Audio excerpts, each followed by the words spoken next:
morning, champions. Welcome to Industry News. We are the champions of tabletop. We've got Shay and Deon, Brandon behind the camera, and of course, Matt here laboring once again because I'm always sick. So I see. With that, though, I shouldn't be the one sick. The one over here looks like he's ready to fall asleep. He's probably the one who should be sick. Deon had a wonderful opportunity because recently there was GAMA, which is one of the biggest industry conventions in the world for publishers and developers to get close one-on-one time with retail stores and media. And it's more of an insider of the industry versus like the Gen Cons or the other bigger ones like Origin, which is more consumer-based. So we thought it would be a great opportunity to let Deon share some of the insights, some of the things that are coming up, things that he saw, trends, and just get some input of how his GAMA experience was. And then, of course, before we go into that, we have to remind you that please like and subscribe the video down below, hit the thumbs up, hit the bell, and don't forget to leave those comments, and don't forget to check out our TikToks and our YouTube Shorts. Might be going to Insta real soon. Yeah, well, it may as well, because TikTok may be going away soon. I know, so I might be going to Insta soon. Yeah, exactly. So you can check us out on all those platforms. Again, it's also going to be Champions of Tabletop on all of those, so your support means the world to us, and it helps Deon stay up. So with that said, let's go ahead and get to it. So Deon, why don't you kind of give us a nice little overlay of GAMA and what it's really intended for?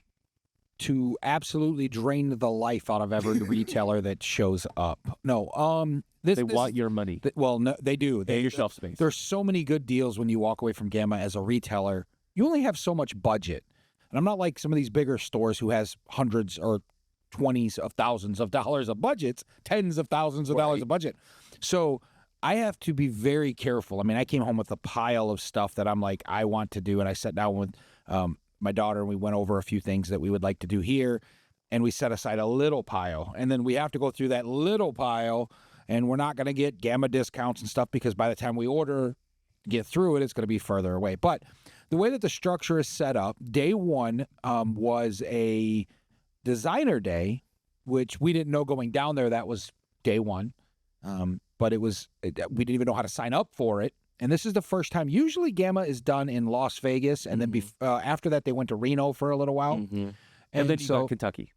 Then they went to Kentucky, Louisville, which actually this was the largest because they brought it to the East Coast here, and it was closer to a lot of stores way in Louisville, Kentucky. I mean, we were 6 hours away here, so it was an easy drive down, go for the day. But the structure is, like I said, the first day is the designer day where the designers are all in a room and you get to play test a lot of cool things that don't even have the right to be released yet. They should get to kind of play test a bunch of the in the works or they feel is ready to run out. And so I got to see a few things there that I would never normally see. And they were handing me cards going, hey, if you want to order direct, I would love to sell them to you. I bought a couple things from a few of the people there that should be showing up to the store that are unique. One was a solo card game that I thought was really unique and different. Looked really well. But I liked that day. It just wasn't really for me. It was more for the designers to talk to the publishers and other designers to help these designers take that next step. So it sounds like a great opportunity for somebody at this table. I agree. I thought about that the entire time. I was so surprised at how many tabletop indie guys were there. Tabletop role-playing indie guys were there. And some of them had some amazing ideas on stuff. And I was like, oh, that's, there was one guy that uses runes with his like... the Viking one? Yeah, the Viking one. You use runes instead of dice with abilities and stuff. It was really unique, and he was explaining it to me. Really liked that one. Because you use runes. Yeah, a little bit. A little bit, kind of. Except it was definitely more wide open because you can create. I mean, you're playing Call to Adventure. I feel is very narrow. Oh yeah, I was talking about the runes. Yeah, but I liked the way that worked. Anyway, cool. I thought of Shay a lot there because I thought he would be able to pitch his title to a bunch of people if he wanted. A lot of people asked for Shay while we were there. Van Ryder Games asked about Shay and asked why he wasn't there with me. Also, Evil Genius Games actually sent a hat home to give to Shay because they missed him there. So you say because he didn't want to be here? He didn't want to see you? No, they just miss Shay. Shay said actually AJ, which is Van Ryder's I don't know if he's CEO, but he is definitely their top, the big designer boy guy, whatever. He actually said, Designer boy. he was their big dog. Anyway, he was behind it. He goes, I just need Shay to hype final or girl behind me here, and so I don't have to get excited. People can just. He can do. I could just be like, hold on. Did Jamie say that's my job? Are you interested? And then he could be like, here you go. Where's my camera? AJ, you see me on the Discord. You got me. But literally, I didn't mean to interrupt, but when you sent that message to me, I was like, oh my God, they know who I am. Yeah. I'm like, I asked about you. I had a moment. And you could tell by the third or fourth day, Jamie was very out of it because she was doing double duty. Yeah. You know, she's doing her media stuff and that. So, and I felt her pain, and she was just like, man, I wish I had Shay here. You could just take over for me and I could tap out. Because it is very busy. You wake up, you have to be there at 8:30, and they have presentations every hour on the hour. Up until about lunch, they break for like 12 to 2. 2:30, the convention center opens to only 6:30. So and there's so much. In 3 days, I could not get through everything that was in the convention So center. if you're a developer like Van Ryder or many of the other studios that were there, like what is your main objective that you're trying to walk away from? I think they want to let stores and retailers know. I think they have double duty as well. So one of the things that they want to come in is find young designers and games that they could pick up and put, especially Van Ryder was there announcing that they were going to start their own publishing with smaller developers as well. What? Yes, they were there announcing that. Oh, maybe if you were there, Shay. So couldn't. This is not about me. so yes, that's awesome. I would definitely reach out to AJ if I were you and say, hey, I heard you were doing this. Hook a brother up. And We're thinking like, sorry, go ahead. And also, they were there announcing that they were working with another team that's helping them get that going, which is pretty cool. And they were looking for unique titles. But also, they were there to be like, hey, retailers, if you don't have our games, get our games. This is how you get them. Work direct, which is, I wasn't going to go, and I'm glad I did. Kickstarter? No, actually, I came right back, and I sponsored 3 Kickstarters after I came back. Wait. As a store. Breaking news. As a store. Still. Because I had an interaction with them and said, do you understand? And they said, absolutely. This is $1. You put $1 down and you do not have to pay until it comes out. Like they're getting. Check my pulse because I believe I'm dead. No, you're sick, remember? You're sick. That's why maybe, but I'm not sick though. But they weren't doing this before. Yeah. They weren't doing these retailer pledges that were, and everybody that said, oh, we Kickstarter. Did you have a retail pledge? And they go, yeah, we did. And they understood from a retailer side, hey, you can't ask $500, $600, $700, $800 from me because if I'm doing my job right, I'm turning that over in the next year 10 times. Right. Or I shouldn't be open.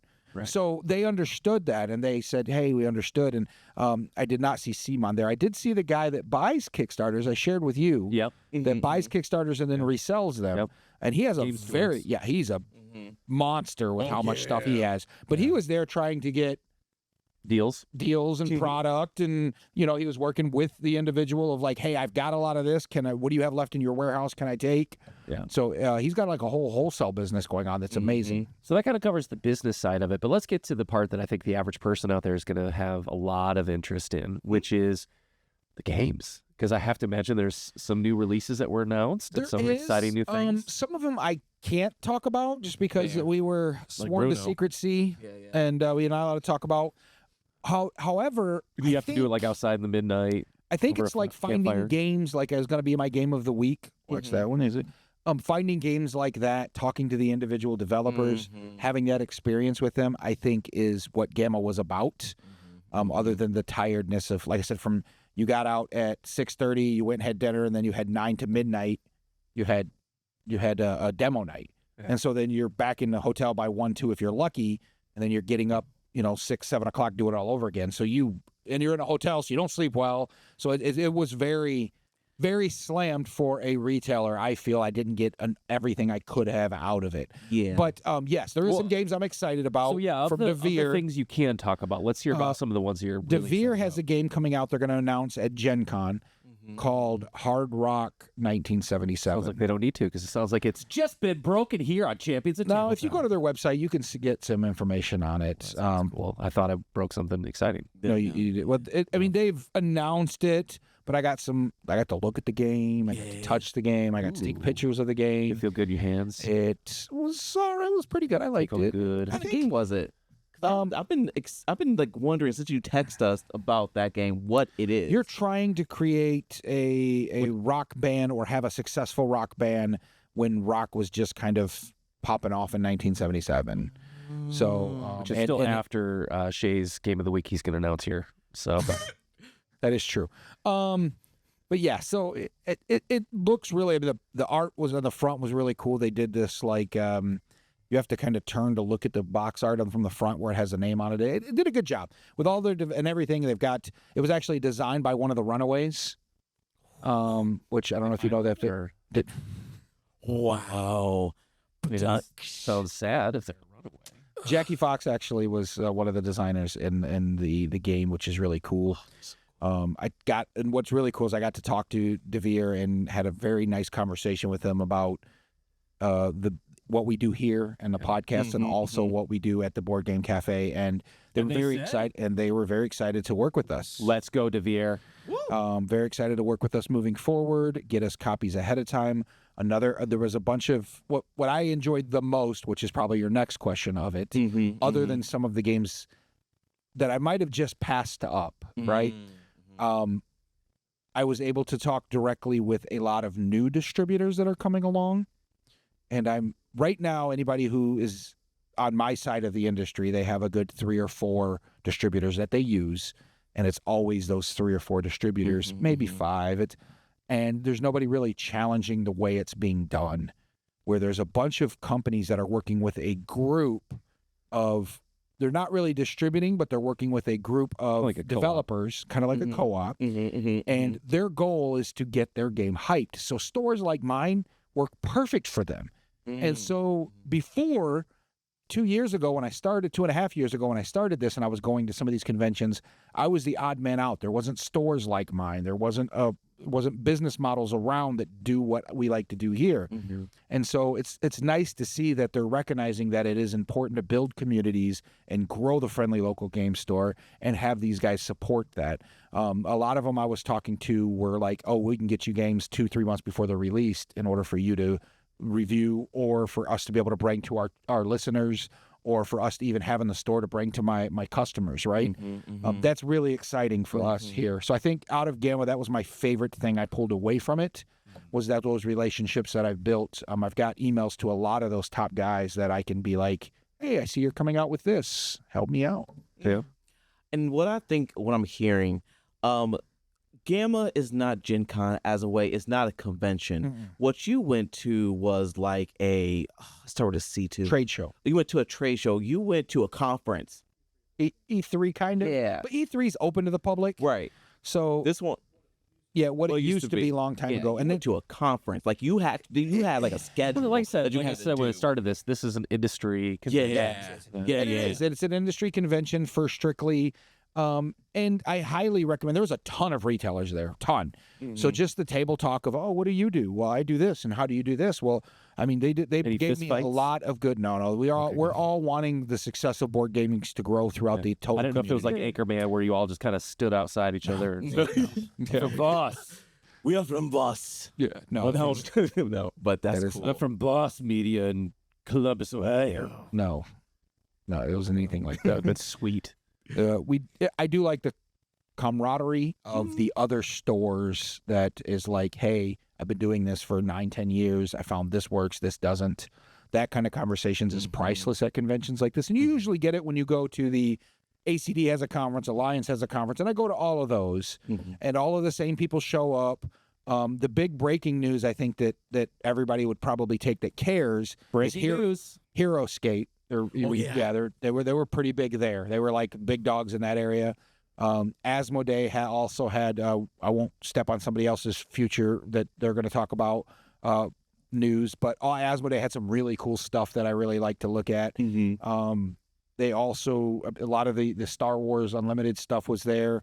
that I got to look at some new, how they're going to redesign some of the new cases and stuff.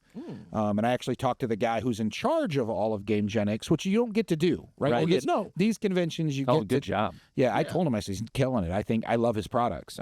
Should have given more wound tokens in those packs, but that's, I love the acrylic tokens. Man. well, that's what we're talking about. Is in the acrylic pack, you don't get enough of the wound tokens because they intended it just for the bases, but you're going to use them on your cards. Maybe, but that's why Another thing, that's why you buy there another were pack. so many dice companies there that I usually only use like 3-4 dice companies. There was like 20 dice companies there. Yeah. And some of them I brought back like, I had like this little cool one that you turn, and you can do a countdown on your base or whatever. Absolutely love it. Metal. Absolutely. Well, that kinda metal. leads into the glues together. kind of cool. Yeah. Oh, That kind of leads into the next question I was going to ask you is because obviously deluxification is something we talk a lot about. So what was probably the neatest deluxification or new thing in the hobby space that caught your attention there? There was this company that I really enjoyed looking at, and they were there on the Media First, because I got in that too, Media First event that you could check out. Hanging out with Becca Scott? She was there, absolutely. Becca Scott was there. And Becca, so if you want to do was- anything with Champions Tabletop, let us know. Yeah, I actually introduced ourselves and told her to check us out. I'm sure she's just like, yeah, sure. And walked away. That's why all of our videos got one video bump. That is, and I did mention us a lot while we were there, so I was definitely repping my crew. Good boy. And I had the nice hockey sweater on that I love to wear, and so they were like, "Oh," and I was like, "Yeah, Like buddy." it's Kevin Smith. No, it's not. Yeah, well, I was big enough to be. Well, he's lost on me. Anyway, yeah. So there was a whole media bump there, and they had these like recyclable. They were recycled. They're using plastic recycled, and it had like pieces that you put in there, and they had like a Lazy Susan that you could put all the pieces in and slide it around, and you could pull like as a deluxification for a game night. And I was like, I really want to get those because they had individual player ones with cards. You could, you put cards up front, and then you had these trays that you can interchange. It's really unique. I can't remember the name of the company, which is horrible. But I found those. I found a lot of companies that I normally would not get open up to, like gamer mats. Where I can get mats replaced for pretty reasonable priced. I also there's a lot of good stuff, a lot of good dice, unique dice I've never seen before.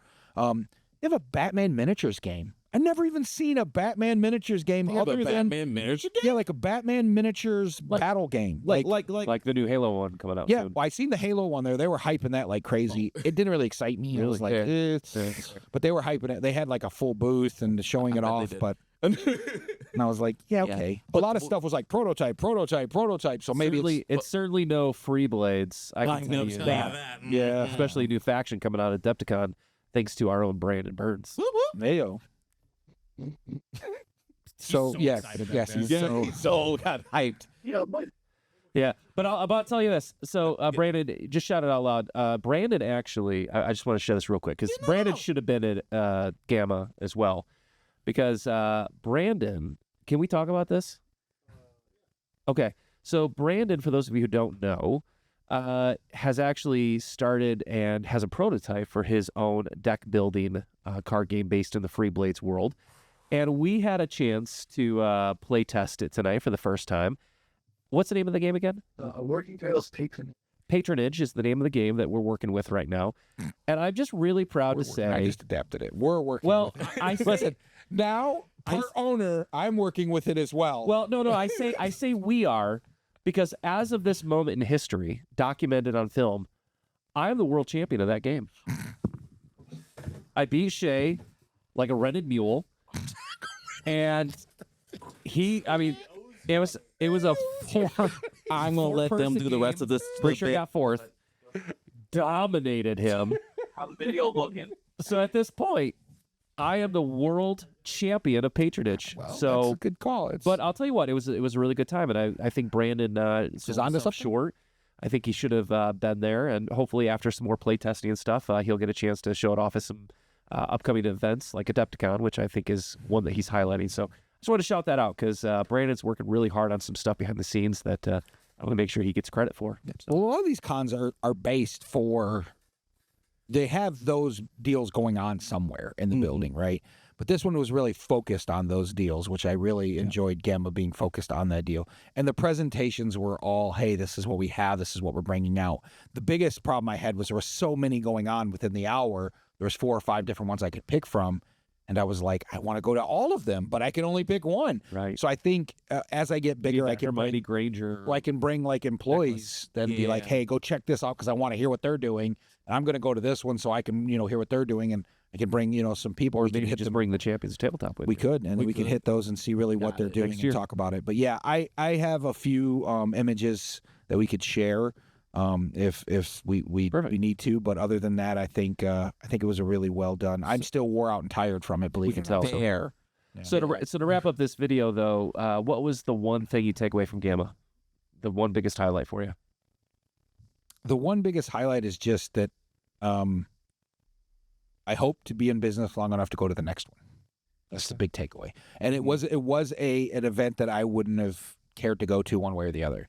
But I'm excited for the next one already because I hope a year later I have a bigger budget and I can have more in-depth conversations and maybe even bring my crew with me. So that's the biggest probably takeaway from this event is that it was really exciting to be able to get to talk to some unique people that don't get their games shined because they don't have the budget of like a bigger studio and be able to play them or just be aware of them like they exist.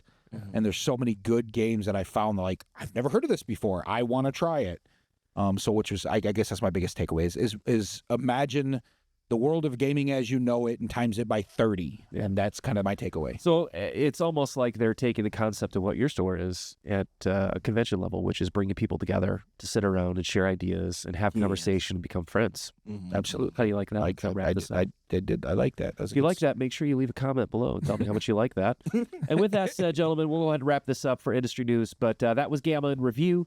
Deon, thanks for sharing that. Glad you were able to go and represent the channel and your store. And with that, of course, we'd be remiss to make sure you hit that like, hit the subscribe, and make sure that you comment on all of our videos. TikTok. Shay's working hard on TikTok. Ring the bell. Ring that bell. That's There right. you go. So with that said, never forget, champions Never stop playing. Now